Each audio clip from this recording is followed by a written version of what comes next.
Hello, I'm sports editor Joshua Buckley, and with me is sports writer Corey Roepken for the Galveston County Daily News. We're here with a video cast previewing the boys' basketball playoffs this week. Well, Corey, let's start off with the first matchup Monday night. We get Clear Springs versus Fort Bend Travis. That's going to be 7 o'clock at Pearland High School. How's Clear Springs playing, and how far do you think they can get in the postseason, their first year varsity play? Well, Clear Springs is playing really well right now. You have to look no further than their win last week at Ball High. For the whole season, well, not for the whole season, I would say maybe the second half in non-district play, Ball High really emerged as the best team in the county, and Clear Springs went to Galveston and beat them pretty good too. They were up by more than 20 points in the third quarter of that game. So you got to like the way Clear Springs is playing, and really what that did is that enabled them to earn the number 2 seed in the district, which is huge because the way that 24-5A is matched up with 23-5A, there's really 2 teams in 23-5A that are kind of thought of as the stud teams. Now all the teams are good, but no one wants any part of Hightower or Fort Bend Bush. So Clear Springs does get the 3rd seed in Travis. You know, if Springs can go into Ball High and win that game, they can beat Fort Bend Travis on a neutral site. I have no doubt about that. And they're young. You know, everyone's going to think, hey, they're in their first year. You know, they're the underdogs. They really don't have anything going against them right now. They got some good guards, you know, and they have Anthony Horton and Ryan Garcia down low who can do some damage. I think it was real impressive the way Springs managed to right the ship. They had a lot of guys sick during second half of district, and they still won some critical ball games. I think the Ball High game you kind of have to look at, well, maybe Ball High was kind of a letdown game. But still, I mean, the fact that they beat them as bad as they did is pretty impressive. So I'd have to agree with you. I think they have a good chance in this first game. Tuesday night, then we get a whole slew of games. The first one is the big one I'm sure a lot of you guys are thinking about. Ball High versus Fort Bend Elkins. That's going to be 7 o'clock at Santa Fe. Ball High last year, disappointment to get knocked out in the first round by Fort Bend Bush.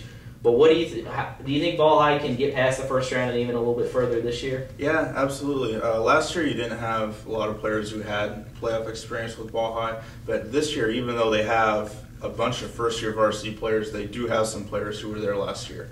You know, they're going to know what it takes to win a playoff game, you know, because they've been there, they've played the 4 seed before. And, you know, look at it, can the 4 seed really beat the 1 seed 2 years in a row? I mean, sure it can. Fort Bend's a great basketball district. It wouldn't surprise me, but you just get the feeling that Ball High maybe is a little too game this time, and they're probably not going to let that I was at that game last year with Fort Bend Bush, and really, Bush wasn't all that great. I mean, I know they were a good team this year, but they had they just had one big post guy that really dominated the smaller tours, and it was kind of questionable officiating. I think as long as they can avoid that, I really like their chances to get past the first round and further. Well, you would know better than I if you've seen them play a Fort Bend team.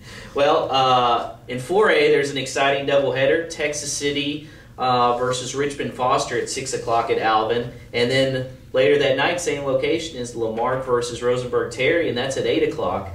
Which of those teams is playing the best right now? Well, Lamar is playing the best. I mean, 8 games into the district schedule, they were 3 games out of first place, and now all of a sudden they win the title outright. I mean, who would have thought that was possible? Yeah, absolutely no one. They've won what, 6, 7 games in a row? I think it's 7, and I mean they're just rolling. They have experience on their side. They have a great young player in Julian Lewis.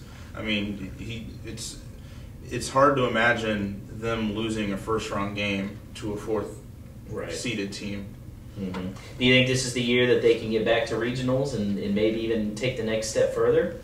Well, I mean, I'm not going to vote against them. I mean, you look at their draw, they should get by Rosenberg Terry. I mean, don't count out any Houston ISD teams. They would play either Washington or Waltrip in the second round. That's not going to be easy. Then if they get to the regional quarters, you got to play Houston Jones, who is ranked in the top 10 in the state. But Lamar's last game, a non-district schedule, they beat Jones by 6 at a neutral court. So you look up and down the bracket, and there aren't any teams that you look and say, well, there's no way Lamar can beat them, because they have beaten Jones. I mean, maybe if they get to Yates in the regional final, maybe you think, well, okay, they're probably, you know, overstepping their bounds now, but But, I mean, I could see them getting to the regional final easy. Speaking of Yates, Texas City kind of got the bad draw. They have to, if they get past this first-round matchup, they're probably going to see Yates in the second round. Can they beat them? I know you were high on Texas City early, but they really struggled of late. They have, and it would be impossible to ignore that.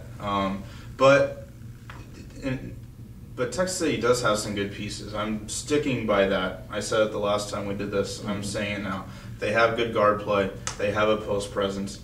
They probably don't have enough on paper to beat a team like Yates. But, I mean, it's the high school playoffs. I mean, we aren't talking about kids who have been playing this game for 20 years. I mean, they're allowed to have off nights, you know. Texas City has the right pieces. If everything goes perfectly, it's possible. And then Friendswood that night as well is in action. They're playing Lamar Consolidated. Friendswood's very familiar with Lamar Consolidated in every sport, it seems like. They're playing 8 p.m. at Fort Bend ISD's Hobson Fieldhouse. How about their chances? I like Friendswood's chances. I mean, any team out of District 24 4A has a chance in the first round, and maybe the second and third rounds too. I mean, that every coach in that district I talked to said this is the toughest 4A district in the state of Texas.